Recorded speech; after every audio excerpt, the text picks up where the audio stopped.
नमस्कार, मेरा नाम अभिजीत है। आप न्यूज फॉर नेशन देख रहे हैं। बिहार में जमीन सर्वे का काम चल रहा है। वैसे में जो जमीन मालिक हैं वो अपने दस्तावेज बनवाने के लिए लगातार सरकारी दफ्तर का चक्कर काट रहे थे। वैसे में सरकार यानी जो राजस्व एवं भूमि सुधार विभाग है वो डिजिटली तरीके से लोगों को सुविधा प्रदान दी है। अब ऐसे में जो लोग हैं, जो जमीन मालिक हैं, वो डिजिटल तरीके से आधिकारिक वेबसाइट पर अपने जमीन का दस्तावेज डाउनलोड कर सकते हैं, अपने जमीन का दस्तावेज जो है वो प्राप्त कर सकते हैं। अब ऐसे में उनके डिजिटली दस्तावेज को जांचने के लिए एक कमेटी गठित की गई है और अब कहा जा रहा है कि राजस्व एवं भूमि सुधार विभाग के डिजिटलाइज जो मतलब विभाग की तरफ से जो डिजिटलाइज दस्तावेज दिए जा रहे हैं उसकी भी अब जांच की जाएगी।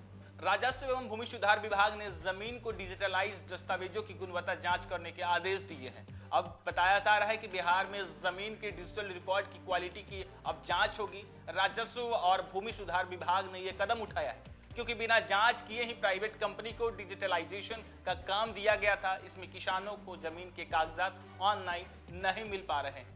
विभाग के सचिव जयसिंह ने सभी जिलाधिकारियों को निर्देश दिया है कि खुद जांच करके दस्तावेजों को पोर्टल पर अपलोड करें।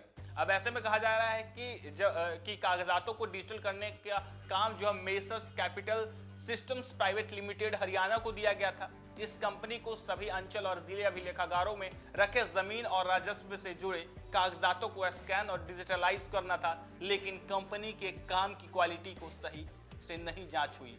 अब ऐसे में इस पर सवाल उठता है कि इस वजह से जो किसान हैं वो ऑनलाइन जमीन के कागजात उन्हें नहीं मिल पा रहे हैं। इससे किसानों में नाराजगी है और विभाग की छवि का भी जो है नुकसान हो रहा है। राजस्व एवं भूमि सुधार के सचिव जयसिंह ने कहा है कि जमीन के रिकॉर्ड की प्रति उपलब्ध नहीं होने के कारण रैयतों में असंतोष पनप रहा है। इसमें राजस्व एवं भूमि सुधार विभाग की छवि को भी बट्टा लग रहा है। जयसिंह ने सभी जिलाधिकारियों को कहा है कि अपर समाहर्ता और भूमि सुधार उप समाहर्ता को जांच की जिम्मेदारी सौंपी गई। इसके साथ ही जयसिंह ने एक और पत्र में जिलाधिकारियों को जमाबंदी पंजी रजिस्टर्ड टू स्कैनिंग जल्द से जल्द कराने के निर्देश दिए हैं। उन्होंने उन सभी अंचलों को जो है लिस्ट भी भेजी है जहां अभी तक रजिस्टर्ड टू की स्कैनिंग नहीं हुई है। इसकी निगरानी की जिम्मेदारी अंचलाधिकारी को सौंपी गई है।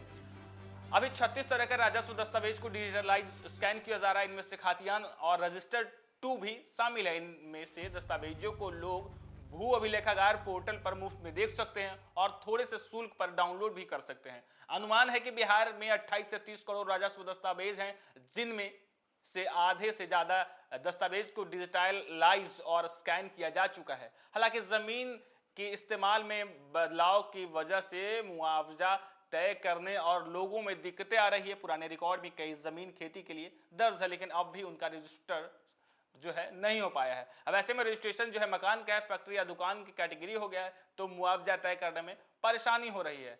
हालांकि फिलहाल बिहार में जमीन सर्वे का काम चल रहा है और जो लोग जमीन मालिक थे वो लगातार जो है अपने कागजों को लेकर परेशान थे। विभाग ने पोर्टल के जरिए आधिकारिक वेबसाइट पर उन्हें जो है सुविधा दी थी कि वो पोर्टल से जो है डिजिटलाइज यानी ऑनलाइन तरीके से अपने दस्तावेज जो है प्राप्त कर सकते हैं। वैसे में जब बिहार सरकार हरियाणा को एक कंपनी को जो है डिजिटलाइज पेपर यानी दस्तावेज देने की जो है टेंडर दिया था, अब वो कंपनी बेहतर तरीके से काम नहीं कर रही है, जिससे जमीन मालिकों को रैयतदारों को जो है सही समय पर कागजात डाउनलोड नहीं हो रहे हैं, यानी डिजिटल तरीके से उन्हें कागज नहीं मिला है। वो फिर अभी भी परेशान है। अब विभाग सख्त हो गया वैसे कंपनी को लेकर, जो कंपनी को ये जिम्मेदारी गई है कि डिजिटल तरीके से लोगों का पेपर दे। अब उस कंपनी पे जांच बैठी है कि किस तरीके से वो कंपनी काम कर रही है, कि फिर भी अभी भी लोग जो हैं दस्तावेज को लेकर परेशान है। फिलहाल के लिए इतना ही। आप देखते रहिए न्यूज़ फॉर नेशन।